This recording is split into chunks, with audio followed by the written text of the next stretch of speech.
And now we're going to hear sequentially, not simultaneously, from I think two of the leading thinkers and strategists who've documented how we got into our current straits, and who know a great deal about the role that a vibrant public sector and a vibrant public square has played to this very identity of the United States and at all points in American history. We will first hear from a writer who I look forward to every time the New York Review of Books hits my doorstep and makes a loud noise. And that is Jeff Madrick, who has written a number of really important books describing our economic heritage and how it has decayed in recent years and what we can do to revive it. Those books include The Age of Greed, The Case for Big Government, and most recently, 7 Bad Ideas, referring to many economic shibboleths with which our nation is saddled.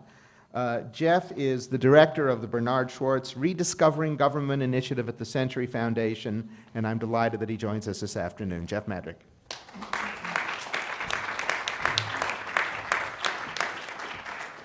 Thank you, Harold. Thank you to the organizer, Leo Casey, and everyone else who put this together. I'm delighted to be here. I never imagined I'd have to come to defend the public square at this stage in my life.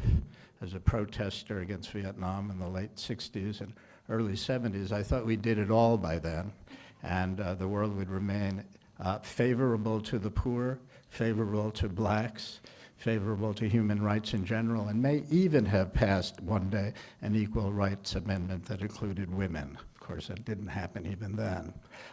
Happy to be here, also happy to be, I am occasionally part of the Catholic social thought movement. I write for Commonweal every once in a while, so I'm delighted to be participating on that count. And I write for that institution. I'm very happy to hear from Pope Francis on these matters. And I think it reminds us of the power of the pulpit, quote unquote, when it's properly used. It hasn't been properly used, certainly in my lifetime, maybe a couple of minutes, John 23rd. There's a lot of power there when you speak the truth, and I hope I'm not being too romantic about that. I'm also come here, I'm reminded, because I hate to admit it, but I've recently reached the age where I qualify for a pension, and I actually get a pension from a union. It's after, I bet you didn't know that, Harold or Mary Kay. So thank you, union movement. Who knew when I was signing over my dues back then when I was a kid and thought that I'd never have to worry about income in old age. I'm going to talk a little bit about the history of the public square in terms of government. Let me add one. I think it's been said here but unsaid. Protest is also part of the public square. Protest is part of the American heritage.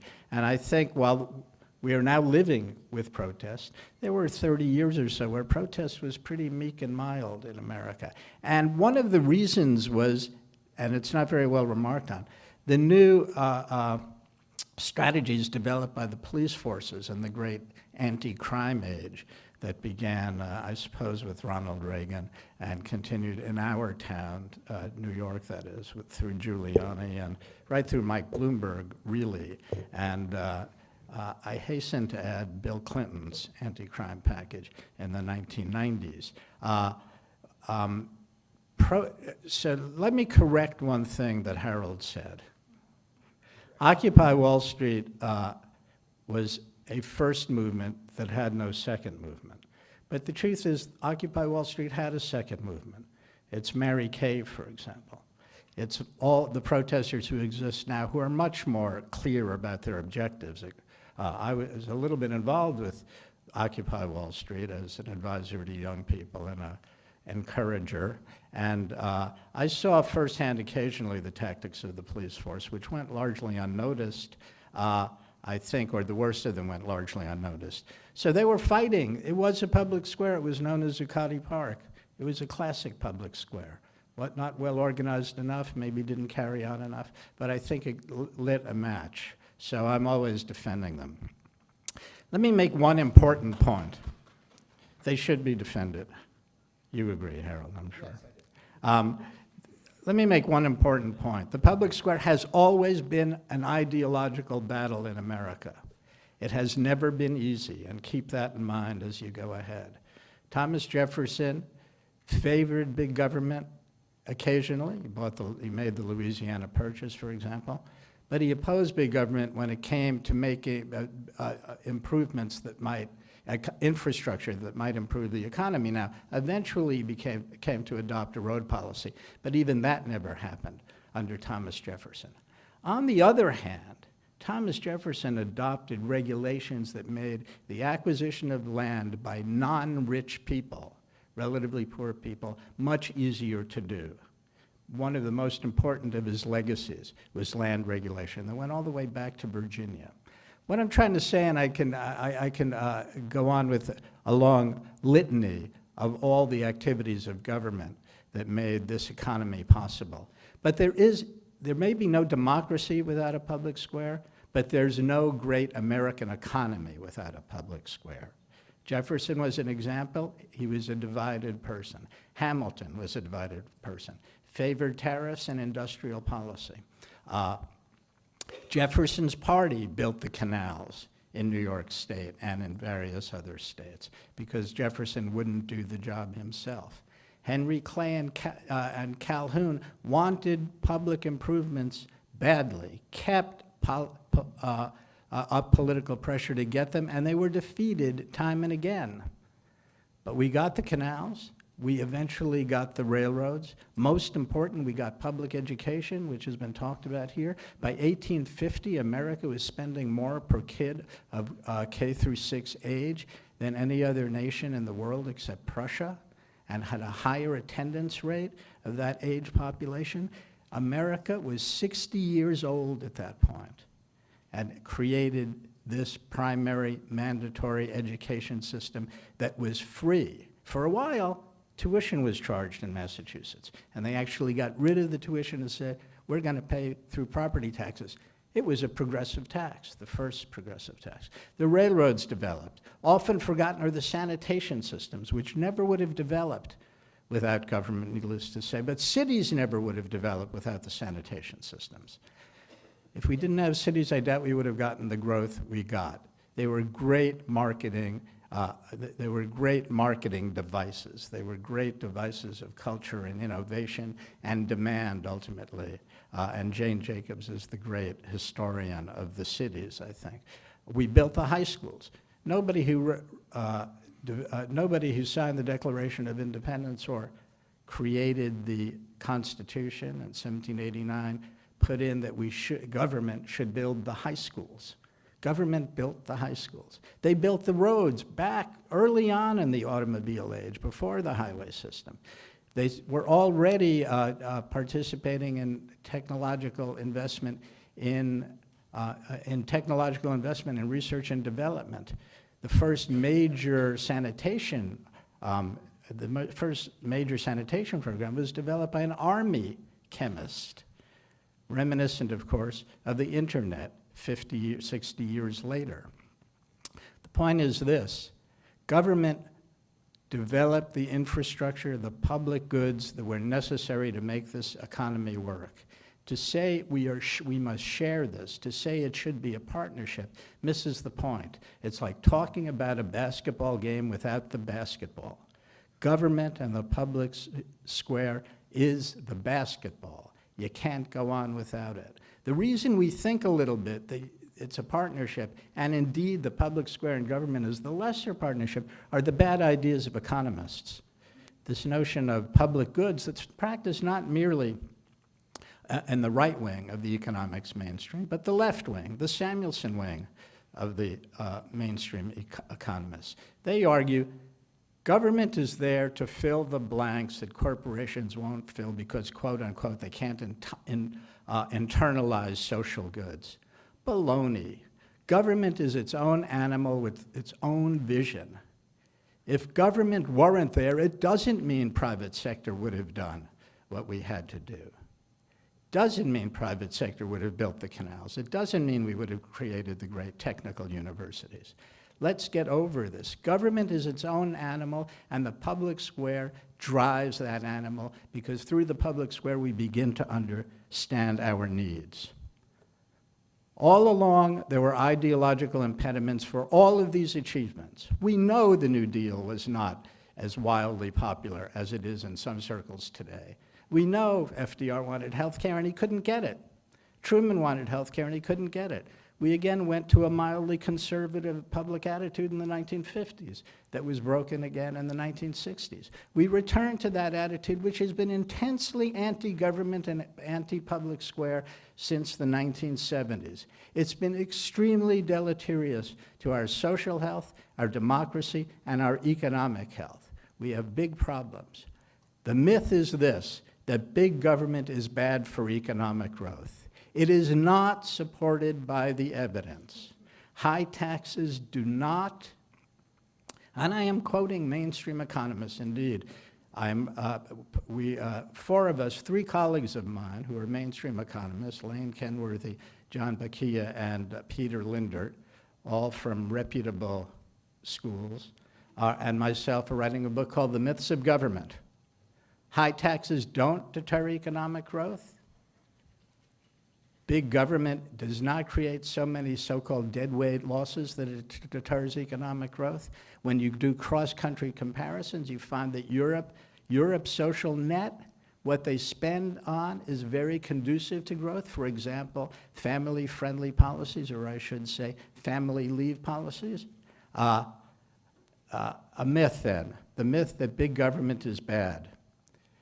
This myth has created all kinds of problems today.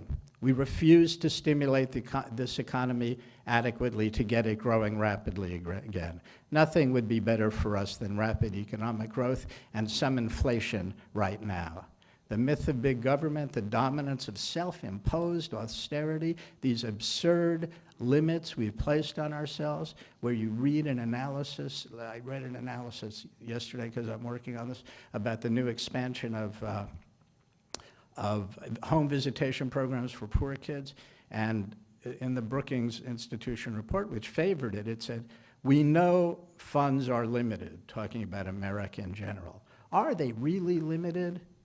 But this particular writer at Brookings, I don't want to characterize the entire institution, adopted this conventional wisdom, even as he favored the expansion of home visitation. How much are we putting into it? What are we heralding? What's the great breakthrough? $400 million a year.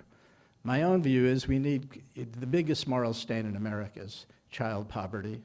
1 out of 4 kids grow up poor. 1 out of 4 kids 5 and under grow up poor. 1 out of 4?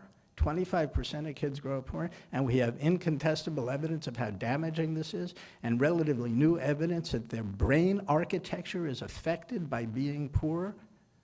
On average, their brain architecture is affected. They just don't have a bad culture. They just don't grow up to be derelict fathers. We love to blame the culture. Another habit we've developed in this era. We've neglected infrastructure, need I say. We have stagnating wages, I think, because of this, because we refuse to stimulate the economy adequately, and we've suppressed unionization, as we've heard a lot about. We accept globalization.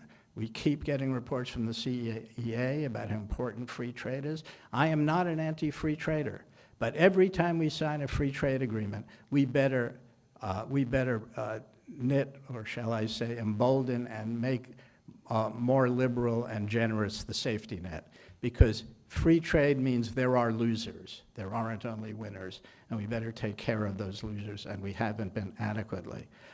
We've developed a class society in this period. We know about this. High-income people have high-income children who do better on their boards, better on their tests, stay in school longer. Low-income people do the opposite. And now we have this odd partner selection process where well-educated people marry well-educated people. What's going on? One college president said, tell me your zip code and I'll tell you where you're going to go to college. It's a class structure. We all know about that. What's that about? It's about the neglect of the public square. It's about anti-government attitudes that developed in the 1970s that I attribute, by and large, to the horrid economic circumstances of the 1970s and the rise of right-wing economics led by Milton Friedman. As a consequence, we are left with a serious backload of urgent problems. The minimum wage is one of them. How low it is compared to what it is historically. The need to expand Social Security, brought up by people like Elizabeth Warren. What will the Democratic presidential candidate have to say about expanding Social Security? Will the Democratic candidate say, nope, we got to raise the retirement age a little bit, we got to cut back benefits, even as maybe we raise taxes on higher income people to support it. We don't do sick pay, we don't have leave, we don't ever talk about apprenticeships, which I don't know, may be anathema to the teachers union, but it makes some sense to me. As I say, we don't even remotely talk about cash allowances for child poverty. We're stingy about expanding EITC. We're stingy about expanding the child tax credit, and we should eliminate this obligation to work to get any benefits. We should make them all redeemable. The social policy of America is now dependent on getting a job. It's a catch-22. And these people who get jobs and work for $8 an hour and have to take care of a kid, you've read the anecdotes, but I don't know if they sink in. 25% in poverty in a situation like what I'm just describing. So what am I talking about? I'm talking about a much bigger government, not a government that merely maintains its size, not a government that grows by 1 or 2% as a percent of GDP. We could easily use 44 or 45% of GDP in this government without deterring economic growth. We've got to expand our thinking. We've got to expand our imagination. We've got to expand the discourse. And that means through the public square, because it ain't gonna come from mainstream economists. They could not get the words, there are probably plenty of exceptions, but for the most part, I think I'm right. They can't get the number 45 out of their mouths, I don't believe. Now, that would still put us below some European countries who are doing quite well, thank you. Let me say one other thing, and then I'll go. Harold, do I have one more minute, or am I? Okay. Harold's trying to get rid of me as being pleasant.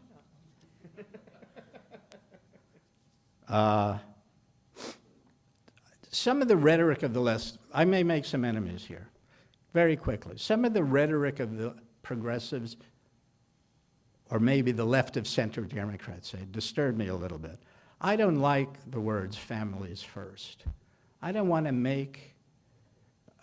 think human rights depends on creating families. I think families are great. We know the family structure is helpful.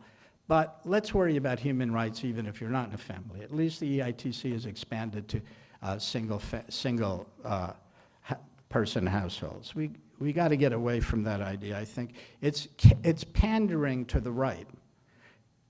This will surprise you. Shared economy bugs me. We're not talking about sharing a piece of our pie. We just want the pie we deserve. It's not aimed for worrying about sharing it like, please share your pie with us. Again, it's that, and some of my best friends on the left and the very left use the phrase shared economy. Middle-class economics. Middle-class economics, is that a raise in the minimum wage from $8 to $10? Now, I believe higher minimum wage does go up the scale. But we're talking about working-class economics. We're talking about making a decent living here.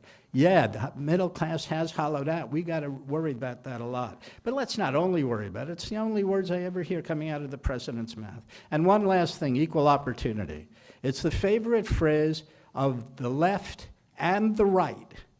So let's at least be more precise about it. What do we mean? I mean, I like Amartya Sen's ideas about this, capabilities. Not everybody has equal opportunity in America. We've got to create the capabilities of people to take advantage of what we can provide them. And when you have, I keep harping on this because it's on my mind, when you have 4 out of kids growing up poor, there's no such thing as equal opportunity in America. You can have pre-K, pre-K just ain't enough. K through 12, it ain't enough. We need a lot of work to equalize it, but I better stop there because I'm starting to get excited and I'll bore you all to death. Thanks very much. I appreciate the time.